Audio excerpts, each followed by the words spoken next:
Hello friends, मैं आज आपको बतरीसू जो गोंद पाक बोलते हैं ना उसकी रेसिपी शेयर कर रही हूँ। इसके लिए मैं बतरीसू का मसाला लूँगी।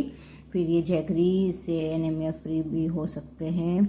ये बहुत न्यूट्रिशन वैल्यू इसकी कैल्शियम मैग्नीशियम और आयरन होता है। तो और ये गोंद है, इसकी भी न्यूट्रिशन वैल्यू बहुत, इसमें फाइबर भी बहुत ज़्यादा होता है। और ये सारे ड्राई फ्रूट्स में लूँगी। इसमें रिंसिस है, ये है पिस्ता और ये कैशूनट, काजू, बादाम। और ये मैं फ्लेवर डालने के लिए इसमें डालूँगी ये इलायची है और ये जायफल है और ये है खसखस और ये है मैं पम्पकिन सीड भी लाई हूँ। और ये मैं सिर्फ डेकोरेट करने के लिए थोड़ी सी टूटी फूटी डालूँगी। कोई कोई तो है ना ये गोंद को घी में 2 दिन पहले ही भिगो कर रख देते हैं, लेकिन मैं ऐसा नहीं करती हूँ। अभी मैं ये सारी चीज़ को ग्राइंड कर लूँगी, ये खड़ी रखूँगी और दूसरा सब ग्राइंड कर लूँगी। देखो अब मैंने सब ग्राइंड कर लिया है, बादाम और ये सब।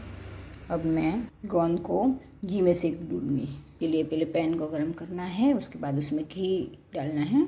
इसमें कम से कम ये 3 बड़े चम्मच जितना घी अभी ले लो।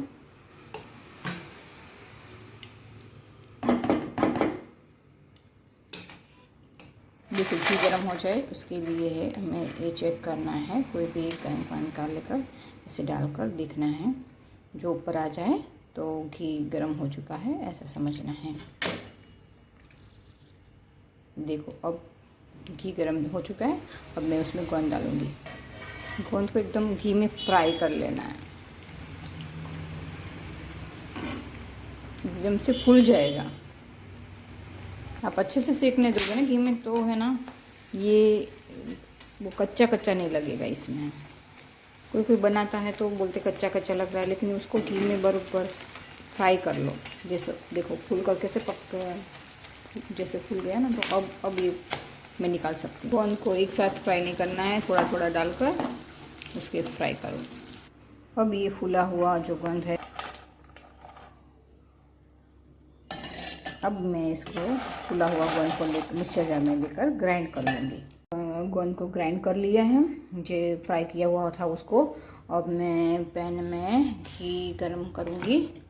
एटलीस्ट टोटली 700 ग्राम घी चाहिए।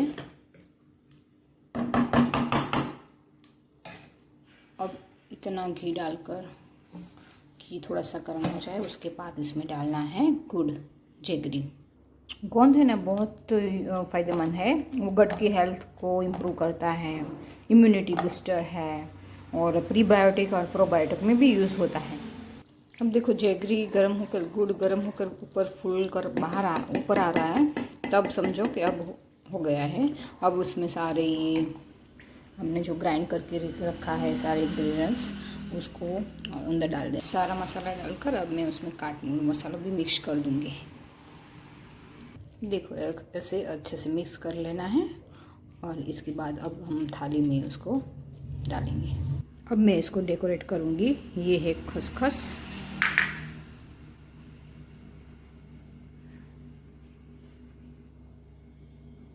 एक में डालूँगी फिर नारियल का बूरा, ग्रेट किया हुआ नारियल, कोकोनट पाउडर।